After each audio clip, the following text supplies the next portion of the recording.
Wellness Show, episode 84. Welcome to The Wellness Show, a podcast on health and wealth. I'm your host, Tyson Bannigan, the founder of the Extraordinary Healing Arts Academy. Join me as we get the latest insight, tips, and strategies from wellness providers, coaches, and successful, heart-centered entrepreneurs, and much, much more.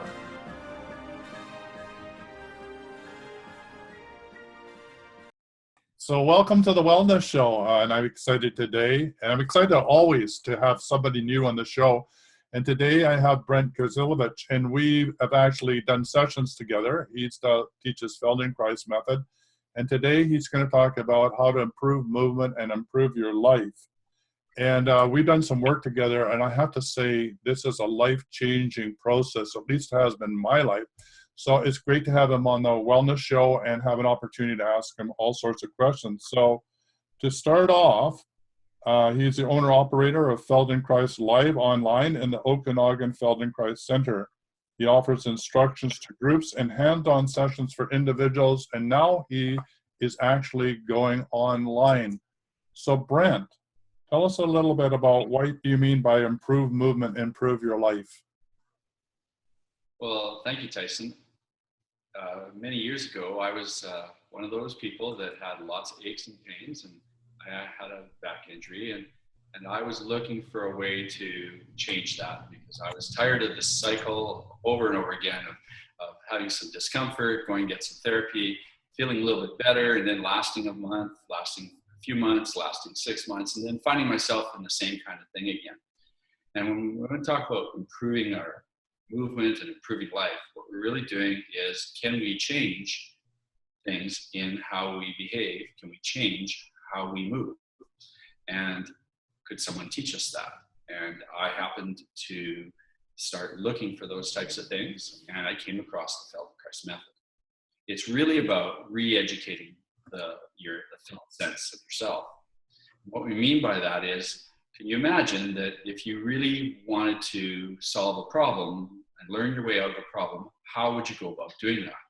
And this method, created by a gentleman, his name is Dr. Moshe Feldenkrais. He died in 1984. He was a physicist.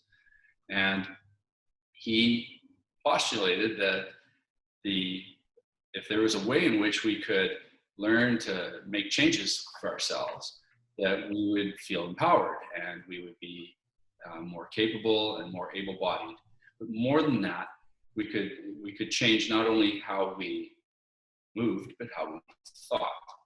And he went back to an idea that if you really want to change something in your life, psychotherapy in of itself isn't enough.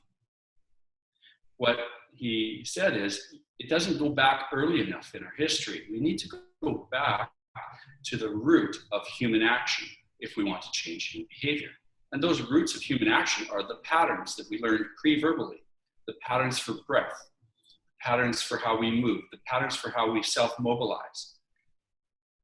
And if we go back and explore in those patterns and through movement, then it's possible to change that underlying foundation of how we think, how we feel, how we know ourselves in the world.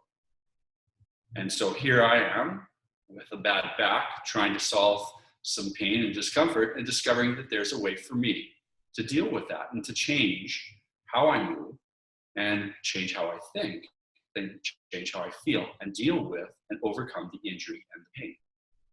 So I'm not sure if I totally got that. So are you saying that the patterns of movement can start as early as in the womb, that we can set patterns up that are not necessarily the best for us? Is that what you're getting at as well? Or is it something that we injure ourselves, or maybe in the birthing process we are put out of alignment? How does the disconnect happen? So let's not think in terms of there's a disconnect and think that everything is intact. And so in fact, yes, we begin moving in the womb, and as infants, we begin to learn and know ourselves and come to know who we are and create our patterns for movement. Those patterns are influenced by many things within our environment, our parents. And in fact, you'll often see that kids will kind of move and act and behave in the same kinds of way that the parents do. So that's the environment plays a role, and then the personal experience of that individual. So that individual is can have an insult to the body through some sort of trauma, or the insult could just be perceived like I was upset about something, right? And we organize ourselves. Our brain organizes our whole physical structure, our whole body, to deal with whatever it is that's before us. And we draw upon those patterns so that we can survive. And if we're upset, then I might show my upset in a different way than you do, perhaps. Another person will have it yet another way. And that will carry out in all of our movement patterns. Well, that's fascinating. So the thing that I found fascinating with the whole method is it's almost like, I could look at those pictures and think, oh, they're just doing yoga. But really, it's not yoga. It's totally different. It's like almost micro movements is how I might try and describe it as a layman, that it's a minimalist approach to what we would normally think takes a lot of effort or work to bring about change or transformation in our body. This is a much more gentle approach. Could you talk a bit about that? Certainly. The idea that in all movement modalities, right, we often turn, in our culture, we think of exercise, and we think of strength, and we think of muscles and musculature, okay, and power.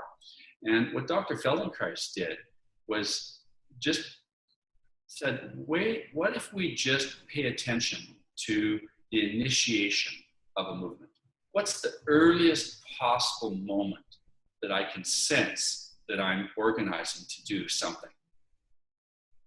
And the further back we go into and sensing those moments, there, in the beginning of any action, in any human action, in the very beginning, the whole pattern is set already in the brain at the moment of making the decision I'm going to act. And this shows up in many ways. For example, if I was about to say something to you, and then I decided not to, well, the muscles around this area would all be organized for me to make that statement. And then I inhibited it, I stopped it, I didn't use it. But there's always a physical component to every mental act. So even though I'm thinking I'm going to speak, and then I may choose not to, in the fact that I thought to speak and I had something to say, my whole my body's organized to do that. So if we go to the beginning of those movements and we start to pay attention, okay, and now that's what you were talking about, micro movements and very slow, because for us to be able to sense that and pick up on that, we really have to slow things down. If I always use this example when we talk about athletes, I can't teach you how to jump in the middle of the basketball game because the game is just too intense. So you're just going to use whatever you have in your heritage, in your movement patterns and what you've learned, okay, to that point, and you're going to bring that into the game at that moment. So if I want to teach you to change something, I can't do it when the intensity is so high. And Dr. Feldenkrais talked about this. He talked about the Weber-Fechner law, which was showed that there is a ratio, an actual ratio about how much, a ratio between the intensity and what the sensitivity. And he says, as you decrease the intensity, the sensitivity increases in opposition. Okay, so here's the example that he used. He said if you had a backpack, and in the backpack you have 40 pounds. If we put another pound into the backpack, you could sense that the weight changed. If you put less than a pound, you wouldn't feel that. You couldn't pick up on that. Okay, and another great example of this is if you can think about having a flashlight and going outside in the dark. You put the flashlight on and you can see the beam. But if you go out during the daytime, when the intensity of light is so bright and you shine the flashlight, you can't see it. So if the intensity is reduced, the sensitivity increases. So that's why in Feldenkrais classes, when you see people on the floor, or when you see a practitioner working with somebody, it's seemingly as if they're doing so little. They're just attending to that first possible moment that they can sense that the body, that this person on the table, this person on the floor taking the class, is organizing themselves to do something. So this organizing to do something, that precursor to the actual movement, is really the getting the muscles all ready to make that movement, and that's what you're helping people come to, that edge, and then lightly do the movement. Is that correct? And that sets a new pattern. And could you explain that a little bit more? Certainly. So when we're talking about exploring that edge, and it's not preset, it's simultaneous at the same time. The moment I have the thought, when I have a thought to do something, to act in any way, there's my thought, but there's also a sensation in my body simultaneously. There's also a feeling, an emotional feeling that I may have about that, okay? And there's a movement.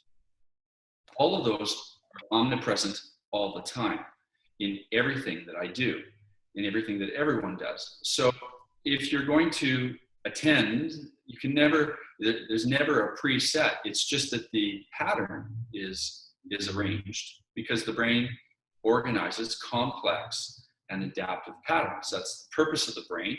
It's designed to help us survive, right? And so it organizes all the movement.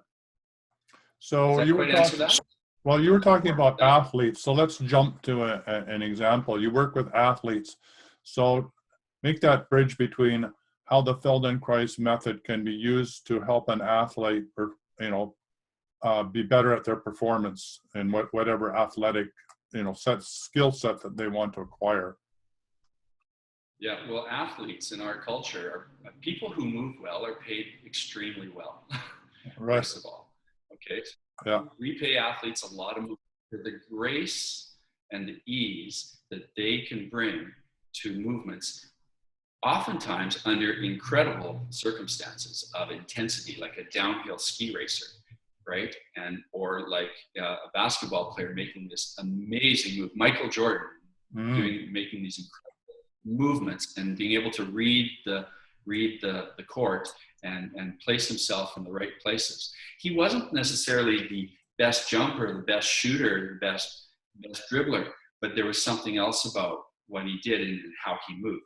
So when we talk about improving the function for an athlete, okay, since we have all of these patterns that we've learned and we learned them early on in our life, okay, as an athlete or as a musician or as an artist, and both athletes, they continue in that process. We don't really have to, once we're basically good enough to walk around and do stuff, we really don't have to engage in a process of continually improving the quality of how we move. But athletes certainly do that because they have an interest in being able to perform under intense circumstances. And they're not learning those moments in the game. They happen to it just comes up at those moments, and they find themselves in what I call, anybody who's ever been an athlete will talk about getting in that zone, the zone where your mind, you're just quiet and you just respond and your body does what it needs to do. And in those moments, something new and miraculous can sometimes happen. And we see that in sport all the time. That's why we always watch the replay reels on TV, because we want to see that. We want to experience that for ourselves vicariously. But for the athlete to improve function, it's not about the fact that one athlete is stronger than the other. It's not always about their physical strength. It's about the underlying coordinate patterns, the way in which they organize themselves that enables them to do things that other athletes can't do. And to do that, one has to go back and turn attention to how do I find the support, not about my muscles, but through my skeleton. How can I feel so that the sense of being weightless and ready in this, what Dr. Feldenkrais called the potent state, okay, you have the potential to move in any direction without hesitation or without preparation. A great example of that is if I'm sitting here and I slouch back on the chair, and now if I have to get up, I have to do a preparatory move to get up before I can stand onto my feet. Okay, so an athlete has the athletic stance, is that's finding where's that place that you can be, where you can move in any direction without preparation or hesitation, that you can respond to this incredibly fast environment that might be coming at you in a basketball game or skiing down the hill or in the middle of a hockey game, whatever your sport is, okay, to be able to do that. And this is why athletes come, and that's why I work with athletes here and training here in the studio, because I'm giving them an education about their felt sense. How can they create that place over and over again? So they no longer, it's not so much about stretching their body and preparing it in that way, but dynamically connecting the how the mind brain works with organizing the body so that you're ready to perform. So this ready to perform, this felt sense that you're talking about, it sounds like there's maybe two aspects of that. It's almost like you're a pattern breaker if it's an old pattern that is not beneficial, like you're a little slouched before, so you're not ready to move in the ideal way as a basketball player. Your structure, the way your muscles are hanging on your bones, you're leaning forward or back, and your center of gravity isn't correct to make that micro movement smooth. So you're wasting time or energy in doing that. So is there a connection between that felt place, that neutral zone that allows you to move any way, shape, or form? And does that continue when you do that? Does that almost put you right into the zone because you're already in that sort of magic spot? Am I making any sense? Is there a connection between the two? I think you've said it in your own words very clearly. Yes, that is exactly the idea, that one can be organized. And what does it feel like to be there? And forget about an athlete, just anybody. What's it feel like to be a 90-year-old? Okay, and you need to go up a ladder to replace a light bulb in your house. At 90 years of age, that can be a real tall order for some people to move that way, right? So to have the confidence and have the dignity that comes with being able to move the way that you want to, when you need to, is something incredible. And that's why Dr. Feldenkrais actually said about his work, he said, this really isn't, I'm not interested in flexible bodies. I'm interested in flexible brains because I want to restore people to their human dignity, the ability to do what they want, when they want, as needed in their lives. So for an athlete, that could be, or a Cirque du Soleil performer, that could be to be able to do double and triple backflips. But for a senior that's at 9 years of age, that could just be simply getting out of a chair without the fear of falling. Yeah, and in your demonstration when we were in the workshop together, that whole aspect of getting out of the chair I found was absolutely exciting for me, and I use it all the time now. I know it'd be hard to demonstrate this on this video, but the idea is really quite simple. Could you describe that? How do you get out of a chair with an walker? How about if for the guests on this podcast, how about we go to a short video here where we actually see one of my colleagues from New Zealand improve your sitting right now in about a minute and a half to 2 minutes. All right, let's do it. Okay, well, let's see. So I'll just step forward here and hit share my screen. We'll click here and see if we can.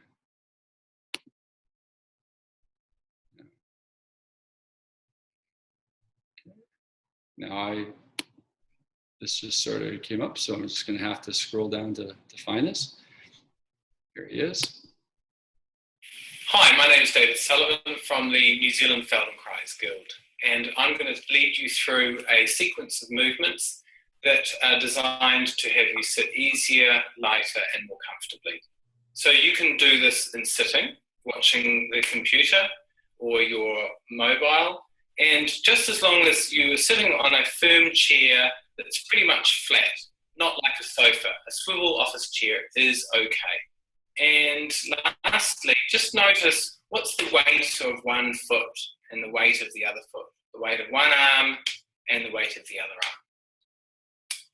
And notice if you've got more weight on one sitting bone or the other. In fact, let's sit forward in your chair so that your back is away from the backrest, right? So it's nice and firm under your sitting bones, that you can actually feel what you're sitting on here.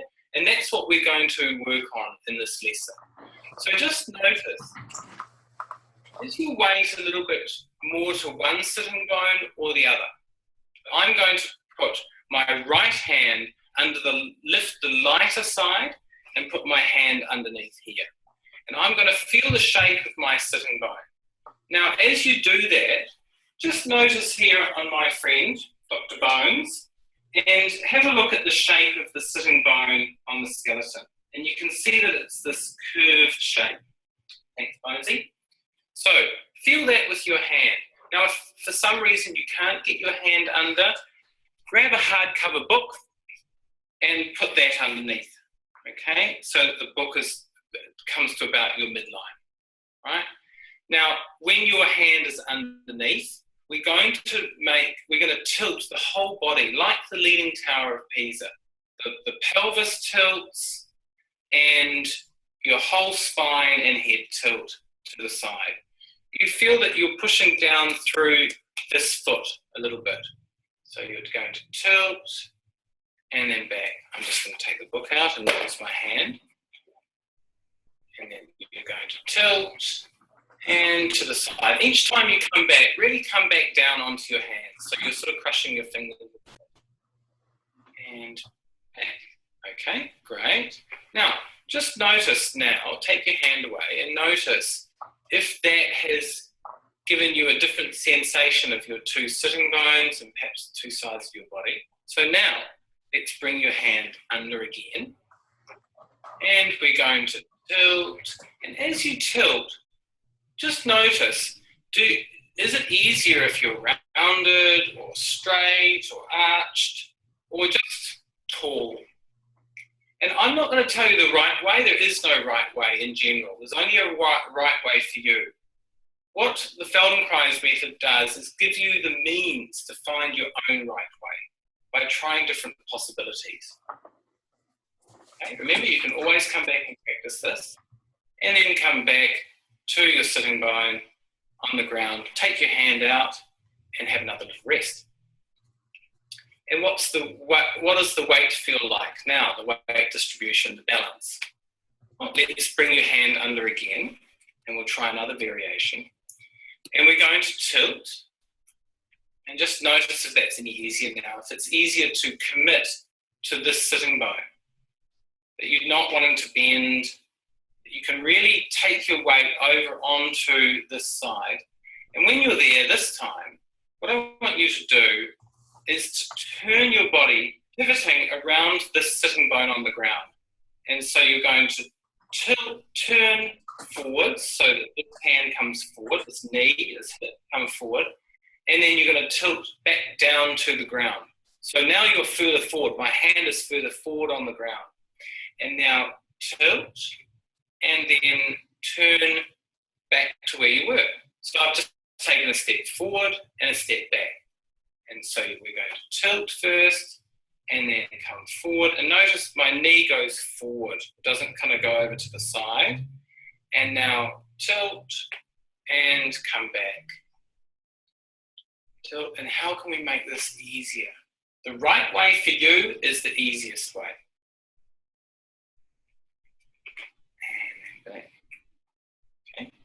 And then tilt, forward, down, and feeling your sitting bone on the ground, and then tilt, back, and down. And feel the difference between your two sides. And just notice now, sit back in your chair and notice which foot is lighter, where your weight is. Are you sitting easier? Are you lighter? Okay, so then in your own time, you can leave that there. In your own time, you can come back and replay this and do the other side. Or you can just get up and go for a walk now. So that was really interesting. Let me just say for those that are listening to the podcast that you can pop over to the Extraordinary Healing Arts Academy to the YouTube channel and take a look at the video. It's well worth taking a look at. So back to you, Brent.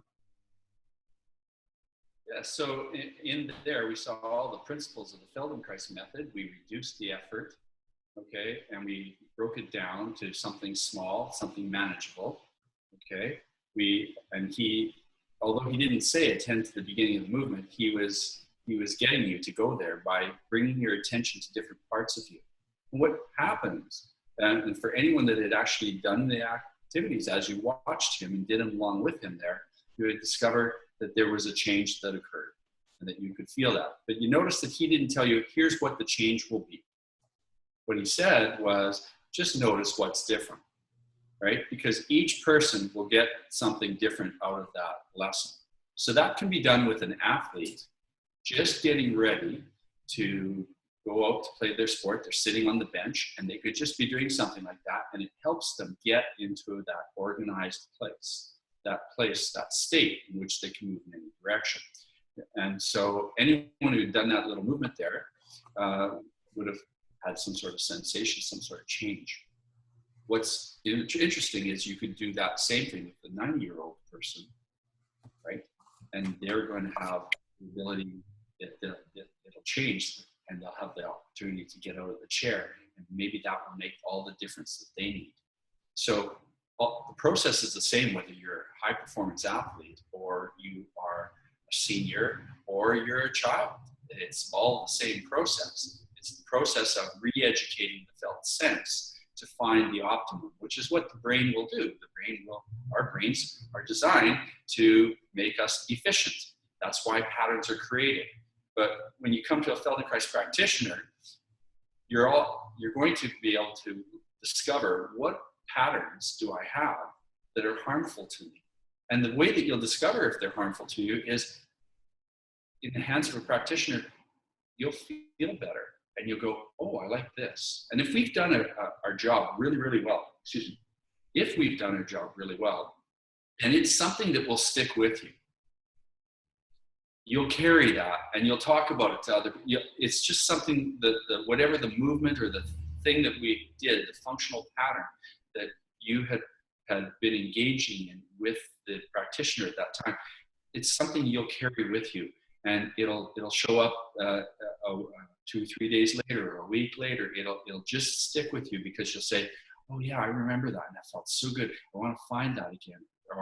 And those are the kinds of things. That's when we've done our job well. And that's unlike any other physical modality, because it's not like yoga where they demonstrate and then you copy it and you see what you can do. It's not like, in fact, the flaw in what we just watched was the fact that he was showing you. And in a Feldenkrais class, you will never be shown. The instructor will verbally guide you, and you will then figure out what it is they're saying and do the best that you can. Now that can get pretty challenging if you're on the floor and you have your leg twisted over to the right, your other one to the left, and your body's twisted and turned and torqued, and now I said, okay, now lift your head. That can be really challenging to figure out, where am I in space and how am I doing this? But that's in fact how we learned to know ourselves in the first place as infants. Yeah, I love that. I love the whole power of being in the actual person's hands or body themselves, that finding your own right way is completely different than somebody else's own right way. So I love that, and that there's no one way that's right for everybody. That to me is a very empowering concept just in its own, and allows us to be totally unique and to find that zone that is ideal for us. You know, and when I first had this presented to me, I have to say, Brent, it was life-altering, because I realized that this being in the zone, being ready to move in any way, shape, or form with whatever is being presented to me, is the ideal state for being in business or for preparation for anything in one's life. So it's just not movement, it's how one can actually apply it to all the different range of activities and thought process that one goes through in a day. So that was an incredible insight for me. What's the minimal way at which I can approach this problem or the situation to receive the maximum results that my body just wants to respond to, because it's in the groove or it's in the zone. And guess what? At the end of the day, it feels great. And for that, we're getting close to the end of the show. We got 1 minute to go. I know that I want you to tell people how to get hold of you and also leave them with a last parting thought. Well, to get hold of me online, we have Feldenkrais Live Online. And I created this simply because when I first heard about the Feldenkrais method, I wanted to take some classes, and there was nobody around me. I was isolated. And so now with the advent of the internet and video and podcasts and all, it's possible for us to now find this material online and actually take classes. So feldenkraislive.com is the place to find me online. And you can be anywhere in the world. I teach classes on Mondays and Wednesdays, and my classes are timed in such a way that if you're in Australia, then on my Monday class happens to be midday on Tuesday. And if you're in my Thursday morning online class, well, it's perfect because you just happen to be in the UK, and it ends up being at 5 or 6 o'clock at night. So we've set up the classes to do that. You just pay online and away you come. You go to the website, click where it says Feldenkrais Online, select a class that you'd like to join. You can just pay online through PayPal or credit card, and you get a video, you get a link, and you join a video class, and you're in a live class. Thank you ever so much, Brent. It was wonderful to have you on the show, and we'll have you back because this is a very interesting subject to pursue. So bye for now. Thank you very much. It was a pleasure. For quality online wellness products, courses, and services, visit our sponsors, thewellnessstore.ca and the Extraordinary Healing Arts Academy located at thewellnessacademy.ca. To stay in touch, visit us at thewellnessshow.ca. And until next time, be healthy, wealthy, and wise.